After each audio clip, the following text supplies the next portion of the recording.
প্রিয় ছাত্রছাত্রীবৃন্দ, আমি দীর্ঘদিন পরে আবার ক্লাসে আসছি। এই বিলম্বের কারণ হলো সরকারিভাবে আমরা একটা তথ্য পেয়েছি যে সিলেবাসের কিছু পরিবর্তন আসবে। আমি অপেক্ষা করছিলাম সেই সিলেবাসটি হাতে পাওয়ার জন্য, কিন্তু এখনো হাতে পাইনি। আমি সিদ্ধান্ত নিয়েছি যে আমি ক্লাসটা চালিয়ে যাব এবং এমন কিছু কবিতা, কিছু গল্প, কিছু প্রবন্ধ তোমাদের পড়াবো যেগুলি নিশ্চয়ই সিলেবাসভুক্ত থাকবে। আজকের যে ক্লাসটি সেটি ফার্স্ট ইয়ার এবং সেকেন্ড ইয়ার দুটি শ্রেণীর জন্যই প্রযোজ্য হবে, একাদশ এবং দ্বাদশ শ্রেণীর। অর্থাৎ নতুন এবং পুরাতন ছাত্ররা যারা আছো, তোমরা সবাই এই ক্লাসটি একই সাথে অনুসরণ করতে পারবে। প্রিয় ছাত্রছাত্রী বন্ধুরা, আমি মূলত তোমাদের উপন্যাস পড়িয়েছি অনলাইনে। তোমরা যদি ইউটিউবে সেটা আছে, তোমাদের চ্যানেলে আছে, তোমরা যদি সেটি মনোযোগ দিয়ে শ্রবণ করো, যদি মনোযোগ দিয়ে শোনো, তাহলে বুঝতে পারবে যে উপন্যাস কি, উপন্যাসের আঙ্গিকগত বৈশিষ্ট্য কী, এর কাঠামোটা কী, তোমরা এটা বুঝতে পারবে। আজকে আমি প্রথম বর্ষের ছাত্রছাত্রীদের জন্য আমি পড়িয়েছিলাম সাহিত্যের সংজ্ঞা। তোমাদের নিশ্চয়ই মনে আছে, একটি ইংরেজি ডেফিনেশন দিয়ে আমি সাহিত্যের সংজ্ঞাটাকে সহজ করে তুলতে চেয়েছিলাম তোমাদের জন্য। সেটি হলো যে literature is the reflection of human life and society. এই যে মানব জীবন, এই যে মানব জীবনের গতি প্রকৃতি, এই যে সময়ের প্রবাহমান ধারাবাহিকতা, এই যে ছুটে চলা মানুষ, প্রকৃতি, জীবন এবং জীবনের গল্প, সুখ দুঃখ, আনন্দ বেদনা, প্রেম ভালোবাসা, বিরহ, সব কিছু মিলেই সাহিত্য। সাহিত্যের অনেকগুলো শাখা প্রশাখা রয়েছে, তার মধ্যে গল্প, কবিতা, ছোট গল্প, উপন্যাস, প্রবন্ধ, শিল্পকলা, চারুকলা, ললিতকলা, এই সব কিছুই সাহিত্যের অন্তর্ভুক্ত। তোমাদেরকে যে সহজ করে যদি বলি যে চলচ্চিত্র কিংবা একটি গান যার লিরিক বা চলচ্চিত্র যার কাহিনী, তাও কিন্তু সাহিত্যের অন্তর্ভুক্ত। অর্থাৎ সাহিত্য মানব জীবন এবং মানব জীবনের পরিপ্রেক্ষী, মানব জীবনকে ঘিরে যে ঘটনা প্রবাহ, সেটি সাহিত্য। আমি নয় সেই বিষয়টি অন্য একটি ক্লাসে আলোচনা করব। আজকে আমি তোমাদের কবিতা পড়াতে চাই। আমি প্রথম এবং দ্বিতীয় বর্ষের ছাত্রছাত্রীদেরকে বলবো। দ্বিতীয় বর্ষে আমি পড়িয়েছি, তখন এই মহামারী ছিল না, এই দুর্যোগ ছিল না, আমরা সরাসরি ক্লাসে পড়িয়েছি। আজকে আমি অনলাইনে এটি পড়বো প্রথম বর্ষের ছাত্রছাত্রীদের জন্য। কিন্তু দ্বিতীয় বর্ষে তোমরা যদি এই ক্লাসটিকে যদি ধারণ করো, ফলো করো, তোমাদের সেই আমি যে ক্লাসে পড়িয়েছিলাম আর আজকে যে অনলাইনে পড়াচ্ছি, দুটি পার্থক্য তোমরা বুঝতে পারবে। বরং আমি যে কবিতাটি পড়াবো সেটি তোমরা জানো যে বিদ্রোহী কবি কাজী নজরুল ইসলামের সাম্যবাদী কবিতাটি। কাজী নজরুল ইসলামকে বলা হয় দ্রোহের কবি, বিদ্রোহের কবি, গণমানুষের কবি, চেতনার কবি, সাম্যবাদী কবি, কৃষকের কবি, চাষার কবি, অসংখ্য ব্যাখ্যায় যাকে ব্যাখ্যায়িত করা হয়। আমি কাজী নজরুল ইসলামের এই দুটি সত্তা একত্রে গেঁথে ফেলেছি, সেটি তারই একটি কবিতার লাইন দিয়ে। মম এক হাতে বাঁকা বাঁশের বাঁশরি, আর হাতে রণতুচ্ছ। অর্থাৎ কাজী নজরুল ইসলাম একই সাথে বিদ্রোহের দামামা বাজিয়েছেন, আর একই সাথে বাঁকা বাঁশের বাঁশরিতে প্রেমের সুর তুলেছেন। অর্থাৎ যে মানুষের জীবনের যে দুটি সত্তা, মানুষের বেঁচে থাকার জন্য যে দ্রোহ বিদ্রোহ, যে প্রতিবাদ, যে মিছিল স্লোগান, রাজপথ প্রকম্পিত করে তারুণ্যের দ্বারা প্রকম্পিত হয়, আবার সেই তরুণী বাঁশের বাঁশরিতে সুর তোলে, তার প্রেমিকাকে আহ্বান করে। এই দুটি সত্তাই কাজী নজরুল ইসলামের ছিল। কাজী নজরুল ইসলাম তোমরা শুনেছ ছোটবেলায় নিশ্চয়, যে আমাদের জাতীয় কবি। কাজী নজরুল ইসলামকে বলা হয় আমাদের বাংলা সাহিত্যের জাতীয় কবি। আমি মনে করি যে এই উপদেশটি ভালো, কিন্তু কাজী নজরুল ইসলামকে আমার মনে হয় যে শুধু জাতীয় কবি বলে আরও ছোট করে ফেলা হয়েছে তার পরিসরটি। আমি বলি, কোনো কবিতা, কোনো গান, কোনো সাহিত্য একটা বিশেষ ভাষায় একটা বিশেষ জাতির জন্য রচিত হয়। কিন্তু যারা অনেক বড় কবি, যারা অনেক বড় সাহিত্যে, যারা পৃথিবীকে ধারণ করে তার লেখায়, সে লেখা কিন্তু শুধু একটা জাতির জন্য থাকে না, তা কিন্তু ছড়িয়ে পড়ে বিশ্বের এক প্রান্ত থেকে অন্য প্রান্ত।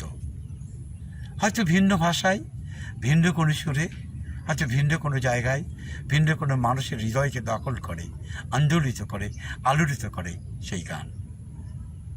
আমি তাই মনে করি কাজী নজরুল ইসলাম শুধুমাত্র একটা নির্দিষ্ট দেশের নয়, শুধুমাত্র কিছু মানুষের নয়। কাজী নজরুল ইসলাম সব মানুষের, সব জীবনের জন্য সব সময় কাজী নজরুল ইসলাম আমাদের পাশে দাঁড়ায়। তার গল্প, তার কবিতা, তার প্রবন্ধ আমাদেরকে উৎসাহিত করে, অনুপ্রাণিত করে। কাজী নজরুল ইসলামের সংক্ষিপ্ত জীবনী তোমরা জানো।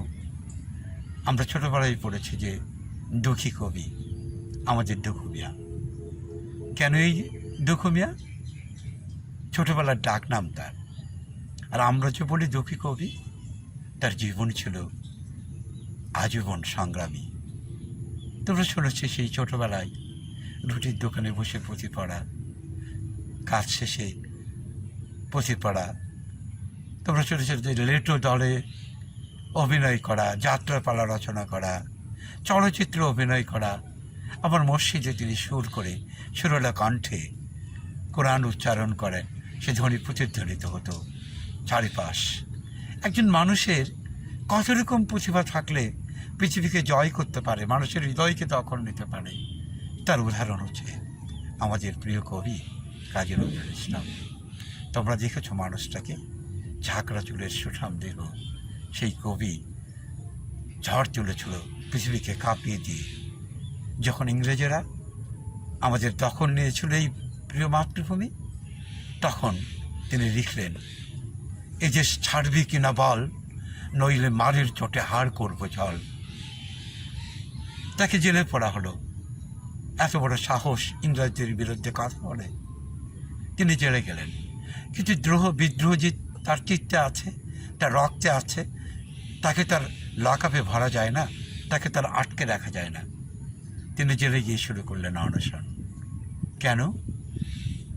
আমাদেরকে জেল থেকে মুক্তি করে দিতে হবে, আমাদের স্বাধীনতা দিতে হবে, না হলে খাবো না। কি করলেন? সব বন্দীদের ডাকলেন, ডেকে একত্রে বসলেন, গান লিখলেন জেলখানায় বসে। কারোর ওই লৌহ কপাট ভেঙে ফেল করলে লপাট, রক্ত জমাট পাষাণ বেদি শিকল বোঝান। যেন জেলে বসেই জেলের তালা ভাঙবার উদ্ধত্ত, যেন জেলে বসেই সরকারের সেই বন্দি কয়েদখানায় বসেই যেন সেই বন্ধুত্বকে মুক্ত করে মুক্ত শৃঙ্খল জীবনের জয়গান করলেন। তেমনি উজ্জীবিত করলেন মানুষকে।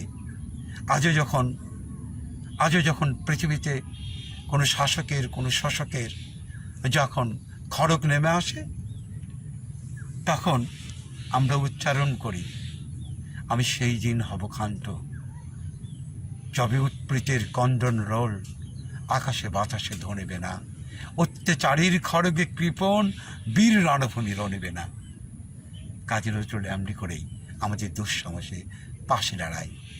কাজী নজরুল আমাদের সাম্যের গান শোনায়, কাজী নজরুল আমাদের দ্রোহের গান শোনায়। আজকে বন্ধুরা আমি কাজী নজরুল ইসলামের সেই সাম্যবাদী কবিতাটি তোমাদের পড়াতে যাচ্ছি। একটু বলে নেওয়া ভালো সাম্যবাদ কি। বন্ধুরা, এই যে মানুষ, এই মানুষে রয়েছে শ্রেণীভেদ, রয়েছে জাতিভেদ, রয়েছে বর্ণ, রয়েছে সাদা কালোর বিভেদ, রয়েছে হিন্দু মুসলিম বৌদ্ধ খ্রিস্টান সাঁওতাল মুন্ডা পাহান, রয়েছে ব্যবচ্ছেদ জাতিতে জাতিতে, মানুষে ধর্মে ধর্মে। কিন্তু কাজী নজরুল ইসলাম সেই জাত ধর্ম বর্ণের ঊর্ধ্বে উঠলেন। কাজী নজরুল ইসলাম ঘোষণা করলেন মানবতার জয়। তিনি বললেন, মিথ্যে শুনিনি ভাই, মানুষের চেয়ে বড় নাকি বড় কোনো মন্দির কাবা নাই। এই যে মন্দির, এই যে কাবা, এই যে গির্জা ধর্মকেন্দ্রিক, যে ধর্ম মানুষে ব্যবধান সৃষ্টি করেছে।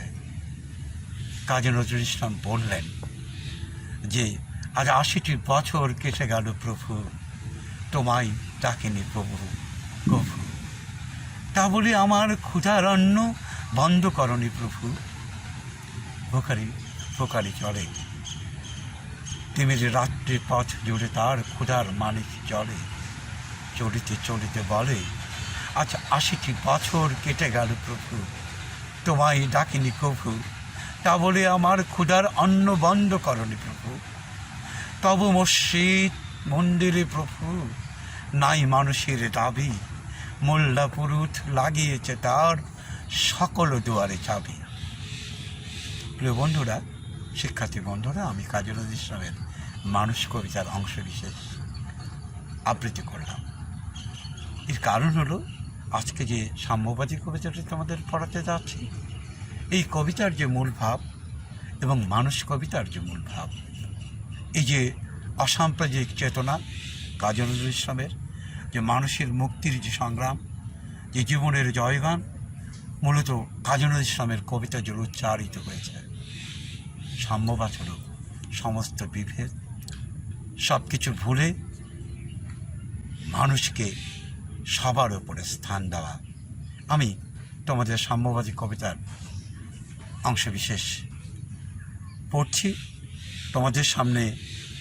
তোমরা যখন আমার এই ক্লাসটি ফলো করবে, তখন তোমরা আমার এই আবৃত্তির সাথে তোমাদের পাঠ্য বইয়ের কবিতাটা মিলিয়ে নিও, তাহলে পড়তে সুবিধা হবে।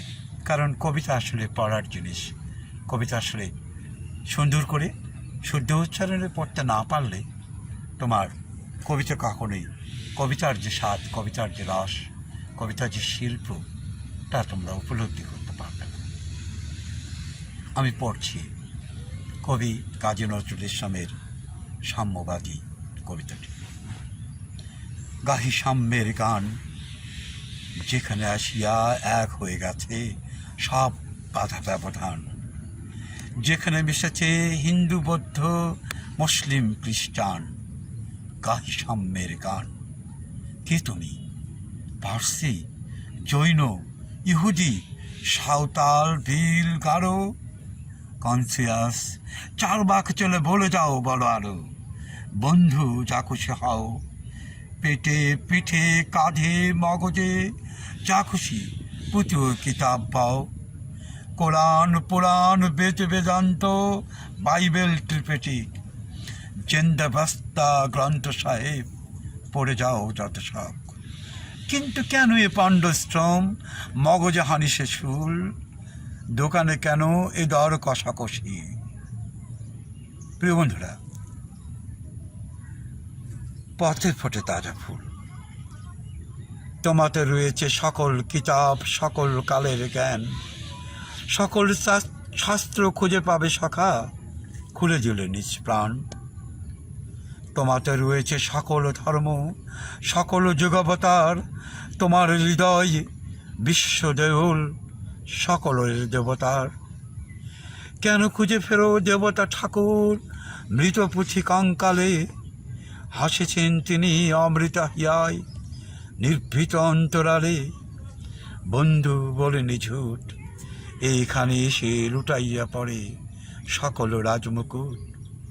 এই হৃদয়ই সেই নীলাচল, কাশী মথুরা বৃন্দাবন, বুদ্ধ কয়ায় জেরুজালেম এ মদিনা কাবা ভবন। মসজিদ এই মন্দির এই গির্জা এই হৃদয়, এইখানে বসে ঈশামেশা পেল সত্যের পরিচয়। এই রণভূমে বাঁশের কিশোরী গাইলেন মহাগীতা, এই মাটি হলো মেশার রাখাল নবীরা খোদার পিতা। বন্ধুরা, আমি শেষ করছি, শেষ অংশ পড়ি। তাজুল রাজ্য মানবের মহাবেদনার ডাক শুনি, এই কন্দরে আরব দোলাল শুনিতেন আহ্বান। এইখানে বসে গাইলেন তিনি কোরআনের সমগান। মিথ্যা শুনিনি ভাই, এই হৃদয়ের চেয়ে বড় কোনো মন্দির কাবা নাই। প্রিয় শিক্ষার্থী বন্ধুরা, এই যে সাম্যবাদ, এই যে সাম্যবাদী কবিতা, তা কিন্তু শুধু সাহিত্যের প্রশ্ন নয়, শুধু কবিতার প্রশ্ন নয়, তা শুধু ছন্দ উপমা বা অলঙ্কারের প্রশ্ন নয়। এই কবিতার পেছনে রয়েছে একটা রাজনৈতিক প্রসঙ্গ, যা পৃথিবীর সব মানুষকে তার অধিকারের কথা বলে, যা হাজার বছরের শোষণ, নিপীড়ন, নির্যাতন থেকে মানুষের মুক্তির কথা বলে। সব ধর্ম, সব কিতাব, সব ধর্মগ্রন্থ, সব মসজিদ, মন্দির, গির্জা, সব জায়গায় একটি ধ্বনি কাজের ইসলাম উচ্চারিত করতে চেয়েছেন। সব ধর্মকে একসঙ্গে এসে সকল মানুষকে একত্রিত করে উনি বলাতে চেয়েছেন যে হৃদয়ের চেয়ে বড় কোনো মন্দির কাবা নেই। এই মন্দির, এই কাবা, তা যেন মানুষের হৃদয়ের কাছে তুচ্ছ, অর্থাৎ সবার ওপরে মানুষ সত্য, তাহার ওপরে নেই। বন্ধুরা, তোমরা পাঠ্যসূচি দেখে নিও। আগামী ক্লাসে আবার দেখা হবে। ভালো থেকো। করোনা আঘাত আবার আসতে পারে, সতর্ক থেকো। ঘন ঘন সাবান পানিতে হাত ধুয়ে নিও, মাস্ক ব্যবহার করো, যা তোমাকে তোমরা ভালো থাকবে, তোমাকে নিজেকে নিরাপদ রাখবে, আর একটি পৃথিবীও নিরাপদে থাকবে।